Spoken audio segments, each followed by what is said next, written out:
सिमरन नहीं होता तो ये 3 काम कर लो, बाबा जी खुश हो जाएंगे। प्रेरणादायक सच्ची साखी राधा स्वामी जी। साध संगत जी, आज की यह साखी उन सभी प्रेमियों के लिए है जो मन ही मन एक बात को लेकर बहुत दुखी रहते हैं। वे रोज सिमरन करने बैठते हैं, लेकिन मन एक जगह टिकता ही नहीं। कभी नौकरी की चिंता, कभी घर की समस्या, कभी बच्चों की फिक्र, तो कभी पुरानी बातें मन को घेर लेती हैं। ऐसे में कई लोग सोचने लगते हैं, शायद बाबा जी हमसे खुश नहीं हैं, शायद हम योग्य नहीं हैं। लेकिन साध संगत जी, क्या सचमुच ऐसा है? आज की यह सच्ची और प्रेरणादायक कथा आपको अंत तक बांधे रखेगी, क्योंकि इसमें एक ऐसे व्यक्ति की कहानी है जो वर्षों तक सिमरन नहीं कर पाया, लेकिन जब उसने 3 छोटे छोटे काम शुरू किए तो उसका पूरा जीवन बदल गया। उत्तर प्रदेश के एक छोटे से गांव में राघव नाम का एक व्यक्ति रहता था। वह बचपन से ही सत्संग में जाता था। उसके माता पिता नामदान ले चुके थे और घर में हमेशा भक्ति का वातावरण रहता था। राघव भी चाहता था कि वह रोज 2 घंटे सिमरन करे। उसने कई बार संकल्प लिया। पहले दिन आधा घंटा बैठा, दूसरे दिन 20 मिनट, तीसरे दिन 10 मिनट। फिर कुछ दिनों बाद उसने बैठना ही छोड़ दिया। उसे लगने लगा कि उसका मन बहुत खराब है। एक दिन सत्संग में वक्ता ने कहा, मालिक प्रयास देखते हैं, परिणाम नहीं। यह बात उसके दिल को छू गई, लेकिन मन का बोझ फिर भी कम नहीं हुआ। कुछ दिन बाद उसके गांव में एक वृद्ध सेवादार आए। उनका चेहरा बहुत शांत था। उन्हें देखकर ऐसा लगता था जैसे उनके भीतर कोई चिंता ही नहीं। राघव उनके पास गया और हाथ जोड़कर बोला, चाचा जी, मैं एक बात पूछना चाहता हूं। उन्होंने मुस्कुराकर कहा, पूछो बेटा। राघव बोला, मैं रोज सिमरन करना चाहता हूं, लेकिन मन बिल्कुल नहीं लगता। क्या बाबा जी मुझसे नाराज होंगे? वृद्ध सेवादार मुस्कुरा दिए। उन्होंने कहा, नहीं बेटा, बाबा जी नाराज नहीं होते, लेकिन वे चाहते हैं कि तुम हार मत मानो। राघव बोला, लेकिन मैं क्या करूं? वृद्ध बोले, यदि सिमरन नहीं होता तो पहले अपने जीवन में 3 काम शुरू कर दो। जब ये 3 काम आदत बन जाएंगे, तब सिमरन भी आसान हो जाएगा। राघव ने उत्सुक होकर पूछा, कौन से 3 काम? वृद्ध बोले, पहला, सेवा। राघव थोड़ा चौंका, क्या सेवा करने से भी सिमरन में लाभ होगा? वृद्ध बोले, सेवा मन का अहंकार तोड़ती है। जब अहंकार कम होता है, तब मन धीरे धीरे मालिक की ओर मुड़ने लगता है। उन्होंने आगे कहा, जरूरी नहीं कि बड़ी सेवा ही करो। घर में माता पिता की सेवा भी सेवा है। किसी भूखे को भोजन देना भी सेवा है। किसी दुखी को सांत्वना देना भी सेवा है। उस दिन से राघव ने तय किया कि वह हर दिन कम से कम एक निस्वार्थ सेवा करेगा। शुरुआत उसने अपने बूढ़े पिता से की। पहले वह उनके कामों पर ध्यान नहीं देता था। अब सुबह उठकर उनके लिए पानी रखता, दवा देता और प्रेम से बात करता। कुछ ही दिनों में उसके पिता की आंखों में खुशी दिखाई देने लगी। राघव को पहली बार महसूस हुआ कि सेवा करने से मन को अजीब सी शांति मिलती है। धीरे धीरे उसने गांव के सत्संग घर में भी सेवा शुरू कर दी। वह जूते व्यवस्थित रखता, सफाई करता और बिना किसी दिखावे के चुपचाप काम करता। एक दिन एक बुजुर्ग ने कहा, बेटा, मालिक सेवा का एक एक पल देख रहे हैं। यह सुनकर उसकी आंखें भर आईं। उस रात वह फिर सिमरन करने बैठा। मन पहले की तरह भागा, लेकिन इस बार उसने खुद को दोष नहीं दिया। वह मुस्कुराया और दोबारा सिमरन शुरू कर दिया। उसे महसूस हुआ कि मन थोड़ा पहले से शांत है। यहीं से उसके जीवन का परिवर्तन शुरू हुआ। पिछले भाग में आपने देखा कि राघव ने बाबा जी की प्रेरणा के अनुसार पहला काम, निस्वार्थ सेवा, अपने जीवन में अपनाना शुरू कर दिया। सेवा करते करते उसके मन का भारीपन थोड़ा कम होने लगा। लेकिन जब वह सिमरन करने बैठता, तब भी मन पूरी तरह स्थिर नहीं हो पाता था। एक दिन वह फिर उसी वृद्ध सेवादार के पास पहुंचा। हाथ जोड़कर बोला, चाचा जी, आपकी बात मानकर मैंने सेवा शुरू कर दी। मन पहले से हल्का भी लगता है। लेकिन सिमरन अभी भी बार बार टूट जाता है। कभी किसी की कही हुई बात याद आ जाती है, कभी पुरानी बातें परेशान करने लगती हैं। अब मैं क्या करूं? वृद्ध सेवादार मुस्कुराए और बोले, बेटा, सेवा ने तुम्हारे मन की मिट्टी को नरम कर दिया है। अब उसमें दूसरा बीज बोने का समय आ गया है। राघव ने पूछा, वह कौन सा बीज है? वृद्ध बोले, प्रेम और मीठी वाणी। राघव थोड़ा आश्चर्य में पड़ गया। क्या मीठा बोलने का भी सिमरन से कोई संबंध है? वृद्ध ने कहा, बहुत गहरा संबंध है। जिस मन में क्रोध, कटुता, ईर्ष्या और शिकायत भरी रहती है, वह मन सिमरन में कैसे टिकेगा? पहले अपने व्यवहार को बदलो, फिर मन अपने आप बदलने लगेगा। उन्होंने आगे कहा, आज से एक नियम बना लो। चाहे सामने वाला कितना भी कठोर क्यों न बोले, तुम अपनी वाणी को मधुर रखना। किसी का दिल मत दुखाना। अगर गलती हो जाए तो तुरंत क्षमा मांग लेना। राघव ने उसी दिन यह संकल्प कर लिया। लेकिन परीक्षा भी उसी दिन शुरू हो गई। घर पहुंचते ही उसके छोटे भाई ने गुस्से में उससे कुछ कठोर बातें कह दी। पहले होता तो राघव भी ऊंची आवाज में जवाब देता, लेकिन आज उसे चाचा जी की बात याद आ गई।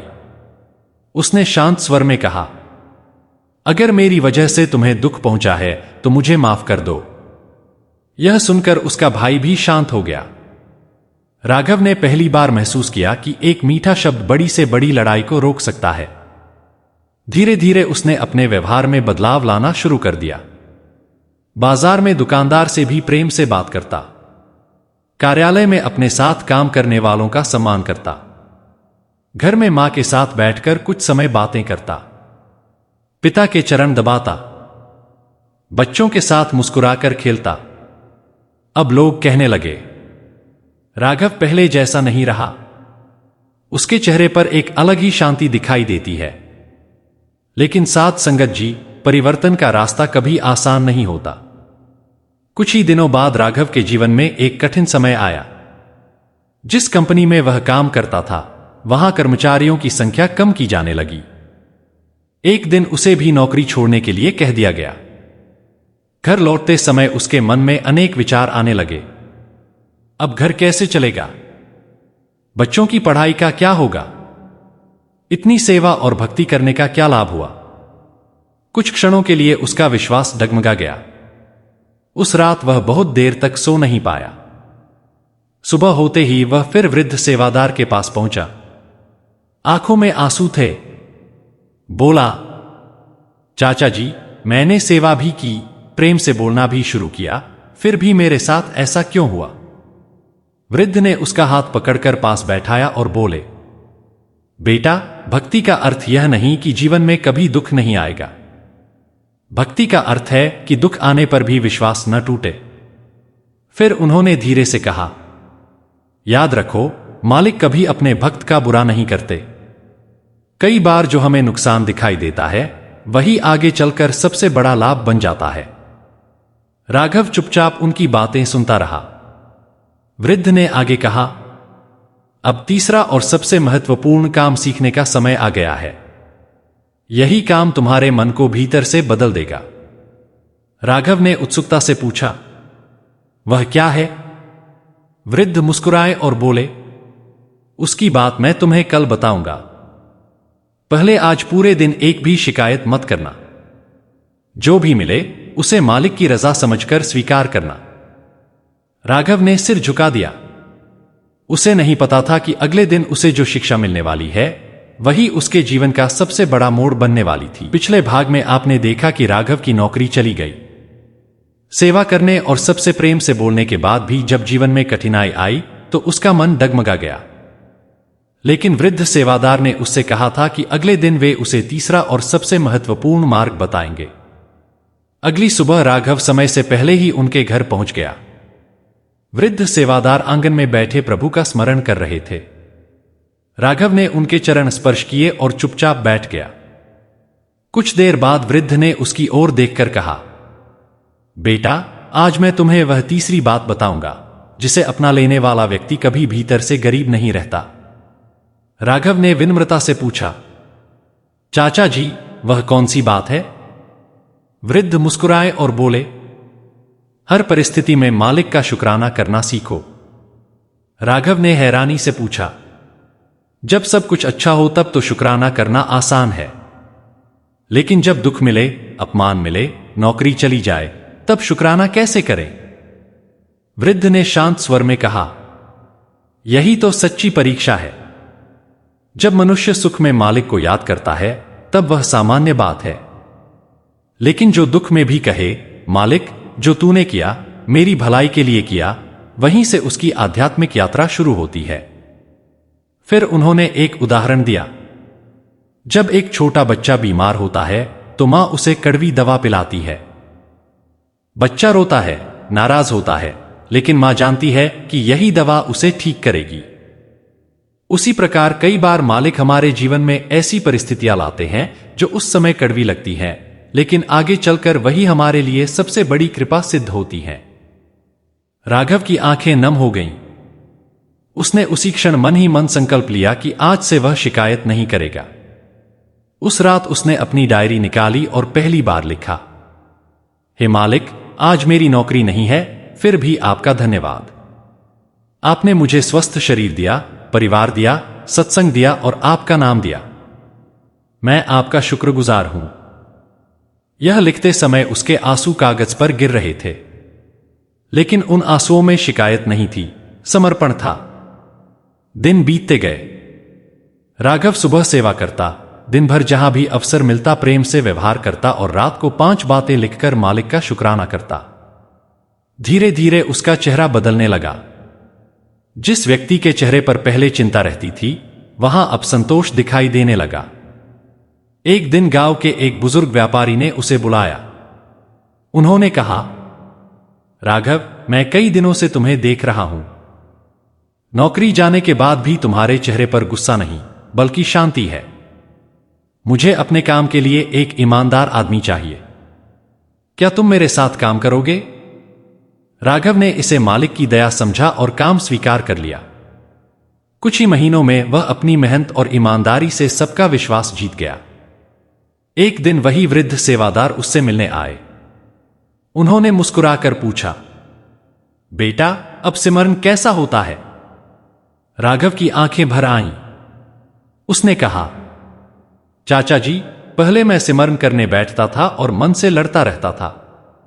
अब मैं पहले मालिक का शुक्राना करता हूं, फिर सेवा की याद आती है, फिर उन लोगों की याद आती है जिनसे प्रेम से बात करनी है। उसके बाद जब सिमरन शुरू करता हूं तो मन पहले जैसा बेचैन नहीं रहता। वृद्ध ने कहा, देखा बेटा, तुम सिमरन के पीछे भाग रहे थे, जबकि मालिक चाहते थे कि पहले तुम्हारा जीवन सिमरन के योग्य बने। राघव ने विनम्र होकर उनके चरण स्पर्श किए। उस दिन उसने समझ लिया कि केवल माला फेर लेना ही भक्ति नहीं है। भक्ति का अर्थ है सेवा में झुकना, वाणी में मिठास रखना, हर हाल में मालिक का शुक्राना करना। समय बीतता गया। अब गांव के लोग अपनी परेशानियां लेकर राघव के पास आने लगे। कोई पारिवारिक कलह से दुखी होता, कोई आर्थिक संकट से, कोई यह कहता कि उससे सिमरन नहीं होता। राघव हर किसी से केवल एक ही बात कहता, अपने आप को दोष मत दो। पहले 3 काम शुरू करो, निस्वार्थ सेवा, प्रेम से बोलना और हर हाल में मालिक का शुक्राना। जब मन का बोझ हल्का होगा, तब सिमरन अपने आप गहराता जाएगा। साध संगत जी, इस कथा का संदेश भी यही है। यदि आज आपको लगता है कि आपका मन सिमरन में नहीं लगता, तो निराश मत होइए। हो सकता है मालिक पहले आपके जीवन में सेवा, नम्रता और प्रेम के फूल खिलाना चाहते हो। याद रखिए, सेवा से अहंकार कम होता है, प्रेम से मन निर्मल होता है, शुक्राना करने से मालिक की रजा स्वीकार करने की शक्ति मिलती है। और जब ये तीनों बातें जीवन में उतर जाती हैं, तब सिमरन केवल शब्द नहीं रहता, बल्कि जीवन का स्वभाव बन जाता है। आइए अंत में हम सब मिलकर यही प्रार्थना करें, हे सद्गुरु, हमें ऐसा मन दीजिए जो सेवा में लगे, ऐसी वाणी दीजिए जो किसी का दिल न दुखाए, और ऐसा हृदय दीजिए जो हर परिस्थिति में आपका शुक्राना करता रहे। हमें सच्चे सिमरन की दात बख्शिए और हमेशा अपनी शरण में बनाए रखिए। राधा स्वामी जी। अगर हमारी वीडियो आपको अच्छी लगी हो तो हमारे चैनल को सब्सक्राइब करें ताकि हमारी वीडियो आप तक पहुंच सके और कमेंट में अपने शहर का नाम जरूर लिखें।